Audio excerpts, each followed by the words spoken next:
Jumpa lagi Jakarta TV. Berdasarkan rumor yang beredar, akan ada smartphone kelas menengah yang murah yang akan segera beredar di Indonesia dengan menggunakan Snapdragon 678. Ini gosip loh ya, gosip. Nah, kalau kalian misalnya tahu smartphone itu apa, beritahu kami dengan nulis di kolom komentar ya, yang murah banget harusnya ya. Nah, mungkin karena itu ya, banyak banget yang nanyain di komunitas mengenai Snapdragon 678 ke kami. Ya udah, karena ada banyak permintaan, jadi kami jawab saja pakai video ini ya, biar semuanya bisa langsung dapat jawabannya. Ini akan ada penjelasan tentang Snapdragon 678 dalam video ini, ada hasil benchmarknya, dan ada sedikit tes game dalam video ini juga. Oh ya, tenang, semua hasil pengujian dalam video ini adalah hasil pengujian kami, bukan klaim dari produsen. Ya, Snapdragon 678 ini sebetulnya ada SoC yang diperkenalkan Qualcomm di akhir tahun 2020. Diposisikan di kelas menengah, bahkan mungkin kelas menengah hingga yang terjangkau ya. Sebenarnya, kenapa kami tidak terlalu banyak bahas mengenai ini? Karena sebenarnya ini spesifikasinya terlalu sama, bukan terlalu mirip, terlalu sama dengan Snapdragon 675 yang diperkenalkan di awal 2019. Yang dulu mungkin kalian ada yang bilang, aduh buat apa tuh Snapdragon 675 mendingan seri 700 sekian, ya kan? Nah, ini mirip banget atau bahkan hampir sama. Ya, lalu buat apa 678 dihadirkan? Kayaknya untuk mencari jawabannya kita harus membahas dulu mengenai si 675. Kita ulang lagi ya. Dulu udah pernah kita bahas. Snapdragon 675 sebenarnya ada SoC yang menarik karena CPU-nya kencang dan GPU-nya memadai. Catat, CPU kencang. Ya, nah di tahun 2019 yang lalu bahkan SoC ini digunakan di beberapa smartphone kelas menengah atas yang terbilang sebetulnya menarik. Sayangnya memang setelah eranya dianggap berlalu, SoC ini seperti dilupakan. Cukup berbeda dengan berbagai SoC di kelas yang lain yang diturunkan ke smartphone di kelas harga bawahnya. Yang ini kayak dilewatin aja udah gitu ya. Kayaknya Qualcomm jadi menyadari itu bahwa hey, kita masih punya 675 nih. Mau diapain nih? Sayang nih. Kemudian 675-nya diperbaiki sedikit lalu dikemas jadi Snapdragon 678. Ya namanya juga cuma dikit ya, dari 675 ke 8 gitu ya. SoC ini mungkin akan hadir di smartphone kelas menengah sampai kelas menengah terjangkau ya. Bila itu terjadi, ini akan jadi menarik karena Snapdragon 678 ini seharusnya bisa memberikan perlawanan ke SoC yang jadi jagoan di kelas menengah dan terjangkau. Qualcomm sendiri menyebutkan bahwa Snapdragon 678 ini menghadirkan performance untuk a dynamic entertainment experience dan kayaknya sih nggak terlalu berlebihan ya. Mengingat potensinya bila dihadirkan untuk kelas yang menengah terjangkau akan mantap banget. Oke, berikut adalah tabel spesifikasi Snapdragon 678. Bisa dilihat, ini bukan SoC tua juga. Lihat Cortex-nya pakai A76, clock-nya juga meningkat ya dibandingkan yang 675. Sebagai banding, kami juga menampilkan spesifikasi dari Snapdragon 675 dan SoC lain yang bisa mewakili dari berbagai SoC yang banyak digunakan di smartphone yang kelas menengah terjangkau, yaitu 665 dan Helio G85. Ya sebetulnya sih G70, G80, G85 mirip-mirip aja tiga itu ya.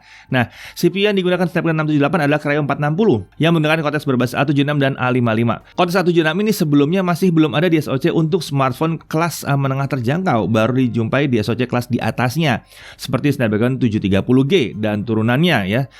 Juga Helio G90T dan keluarganya serta kelas di atasnya lagi ya termasuk 765G juga. Jadi si 678 ini sama dengan 675 pakai A76, mirip banget dengan yang kenceng-kenceng yang sering dicari-cari itu. Sementara untuk GPU, lihat dari namanya, ini adalah Adreno 612 ya. Ini tentunya punya performa di atas Adreno 610 yang ada di Snapdragon 665. Memang di era Snapdragon 675 dia tidak dikenal sebagai SoC yang performa GPU-nya tinggi. Tapi sebenarnya itu disebabkan karena pada saat yang bersamaan itu ada Snapdragon 710 dan 712, yaitu eranya sama gitu ya. Yang mengusung GPU yang kencang banget, GPU-nya kencang banget ya. Nah, padahal sebetulnya CPU-nya nggak sekencang 675.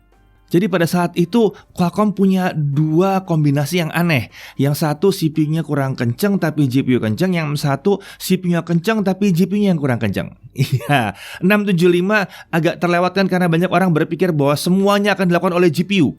Padahal enggak, CPU dulu yang kerja semua, baru GPU-nya nanti bekerja. Jadi 675 dulu itu bukan sebuah smartphone yang GPU-nya lemah sebetulnya, bukan. Cuma dia kalah GPU-nya ketimbang 712 dan unggul CPU-nya. Nah, terkait konektivitas, memang Snapdragon 678 ini masih belum punya dukungan untuk 5G. Ya, ini chipset basisnya udah yang agak lama ya memang ya. Tapi ini wajar kalau harganya menengah terjangkau ya. Menengah terjangkau.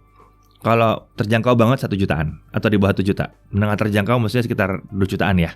Mestinya. Dan di kelas harga segitu harusnya sih pantas lah kalau belum 5G. Saat ini juga masih belum ada ya. Tapi SoC ini juga tetap menawarkan konektivitas yang kekinian, termasuk 4G yang kencang, Wi-Fi 5. Jadi Wi-Fi-nya bisa 5 GHz, bisa AC, Bluetooth sudah versi 5 juga. Oke, kita udah establish bahwa Snapdragon 678 ini yang berbasis dari 675 ini bukan kaleng-kaleng ya. Ini bukan kaleng-kaleng, bahkan di masanya dulu dia agak terlupakan dengan yang kita nggak tahu kenapa gitu. Nah, sekarang mari kita lihat benchmarknya aja langsung ya. Untuk testbed kita menggunakan Snapdragon 678 dengan RAM 4GB LPDDR4X. Hasil pengujiannya tentu kita akan gabungkan dengan beberapa SoC lain yang ada di kelas yang kami perkirakan akan datang smartphone-nya ya. Jadi bukan yang kelas 3, 4, 5, 6 juta, enggak. Di bawahnya aja kita bawanya ya, di bawah 3 jutaan mungkin ya. Ada Helio G70, G80 dan G85, lalu ada Snapdragon 665, 675 dan 678 di sini. Karena kalau kita tarik yang 720G atau 730G kayaknya harganya udah agak lompat jauh ya. Oke, kita lihat Antutu 8 dulu. Kita ambil Antutu 8 yang versi awal, memang bukan yang versi terakhir, karena supaya kita bisa bikin grafik seperti ini ya. Kita lihat bahwa skor ya 230 ribuan itu cukup tinggi ternyata ya. Ya lawannya 675, tapi ini bukan lawannya 665 sama sekali, bukan. Helio G70, G85, G80 minggir semuanya, nggak bisa. Exynos 9611 nggak bisa, apalagi Exynos 850, kejauhan. Lalu kita beralih ke Geekbench. Ini agak lucu, Geekbench ini sebetulnya mengenai prosesor ya. Kita lihat bahwa single core-nya lebih kencang daripada 675 dan multi-core-nya lebih pelan daripada 675. Tapi mungkin ini karena unit kami ya, karena seingat kami unit yang 675 yang dulu tuh RAM-nya agak besar memang. Kalau ini memang agak ngepas di 4GB. Lalu kalau kita lihat pakai Slingshot Extreme 3D Mark, ini menunjukkan performance 3D ya, 3D graphics cukup menarik. Mau itu Snapdragon 665, mau itu G80, G70, G85, Exynos 9611, nggak ada yang bisa mengalahkan dia. Dia yang paling kencang. Dan pengujian GFX Bench untuk T-Rex 1080p offscreen menunjukkan hal yang sama lagi. Lagi-lagi sama. Iya, dia kencang. Memang tidak akan sekencang 720G, tapi kelas harganya sudah berbeda.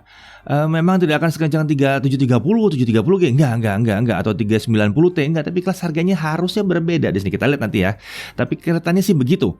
Kemudian GFX Bench Manhattan 3.1 1080p, lagi-lagi kencang juga yang satu ini. Oke, kalau untuk gaming gimana? Kita coba 2 game aja sebetulnya, karena buru-buru aja kita tes 2 game. PUBG Mobile, sayangnya testbed kami ini hanya mendukung konfigurasi Smooth Ultra. Jadi frame rate yang didapatkan tuh nggak bisa lewat dari 40 fps dan nggak bisa di-unlock juga sayangnya pada saat kami pengujian ya. Tapi ya 40 lempeng, nggak ada masalah. Kenceng aja nih sebetulnya ya. Karena tadi udah lihat ya, ini di atas 665 loh. Di atas 665, di atas G80, G85, di atasnya ini ya. Pasti banyak yang nanya dong, kalau Genshin Impact gimana? Oke, itu setting Genshin Impact ya. Lowest 60 fps, skenario-nya kita jalan-jalan dari Liyue ke Mondstadt. Tapi kita tes sekitar 10 menitan aja. Ya setengah jam amat kayak kemarin kita tes suhu ya. Hasilnya adalah rata-rata 24 fps. Rata-rata loh, rata-rata. Sebetulnya SoC ini harusnya mampu nyampe di sekitaran hampir 40 fps di kondisi tertentu. Jadi kalau dibawa keliling, setiap ada render objek atau map itu selalu akan patah-patah atau stutter.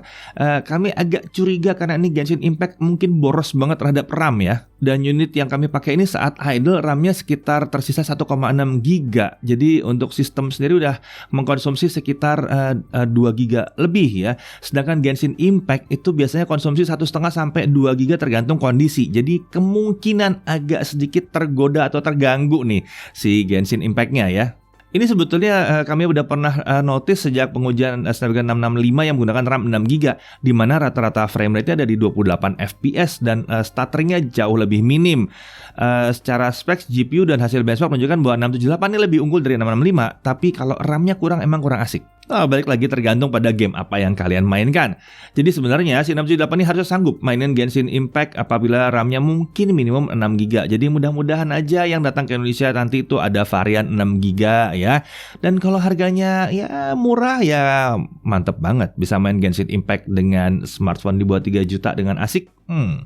Bisa jadi ya. Oke, kesimpulannya Snapdragon 678 ini performanya memang mirip dengan 675, terlalu mirip, dan keduanya memang terlihat memiliki keunggulan performa dibandingkan SoC yang umum digunakan di kelas menengah terjangkau. Ingat ya, bukan menengah terjangkau. Khususnya di sisi CPU-nya, jadi multitasking itu pasti enak banget. Pasti enak banget. Kalau yang bilang, saya mau sosial media, biasanya itu kan berarti 10 sosial media mungkin gitu ya. Berapa tab sosial media, nah itu multitaskingnya enak banget. Sementara itu GPU-nya punya performa yang ada di kisaran mirip dengan SoC dengan hasil benchmark yang terbaik di kelas menengah terjangkau. Bahkan hasilnya cenderung sedikit lebih baik ya. Nah kalau dipakai buat main game terlihat bahwa Snapdragon 678 ini bisa menawarkan pengalaman gaming yang menarik. Kita harus explore lagi nanti ya kalau smartphone itu benar-benar datang ya. Jadi bila benar nantinya Snapdragon 678 ini hadir di smartphone kelas menengah terjangkau, apalagi kalau harga bisa 2 jutaan, tentunya ini akan jadi sangat-sangat menarik sekali. Oke, sampai sini dulu pembahasan mengenai Snapdragon 678 kali ini. Semoga terbantu dengan info kami. Sampai jumpa lagi di pembahasan teknologi berikutnya. Saya Didi Irfan, Jagat Review TV.